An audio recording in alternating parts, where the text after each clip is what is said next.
Welcome to my channel, TCL44. Kisah Deborah. Deborah berasal dari bangsa Israel, suku Efraim, karena ia tinggal di daerah pegunungan Efraim, antara Rama dan Betel.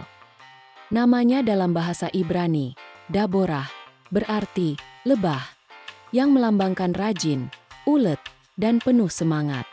Ia dikenal sebagai nabi perempuan keempat yang disebut dalam Alkitab, setelah Miriam, Hulda, dan Noadia, dan juga hakim yang memimpin bangsa Israel. Saat itu bangsa Israel sedang ditindas oleh Raja Yabin dari Kanaan dan panglimanya Sisera. Deborah memimpin rakyat sebagai hakim, menyelesaikan perkara, dan memberi petunjuk rohani dari Tuhan. Ia memanggil Barak bin Abinoam untuk memimpin pasukan melawan Sisera, dan dengan kuasa Tuhan mereka meraih kemenangan. Setelah bangsa Israel memasuki tanah perjanjian, mereka dipimpin oleh para hakim, pemimpin yang diangkat Tuhan, sebelum era raja-raja dimulai. Pada masa itu, Israel berdosa dengan meninggalkan Tuhan.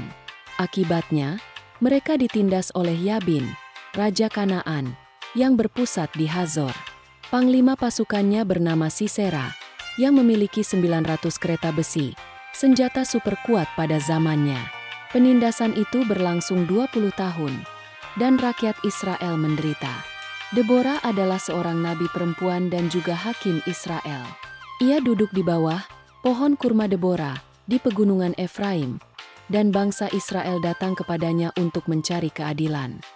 Tuhan berbicara melalui Deborah untuk memanggil Barak bin Abinoam dari suku Naftali dan memerintahkannya. Kumpulkan 10.000 orang dari suku Naftali dan Zebulon, pergi ke Gunung Tabor. Aku akan menyerahkan Sisera ke dalam tanganmu. Barak berkata, jika engkau ikut pergi bersamaku, aku akan pergi. Tetapi jika engkau tidak ikut, aku tidak akan pergi.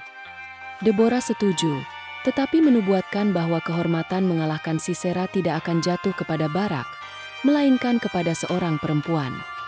Barak mengumpulkan pasukan di Gunung Tabor.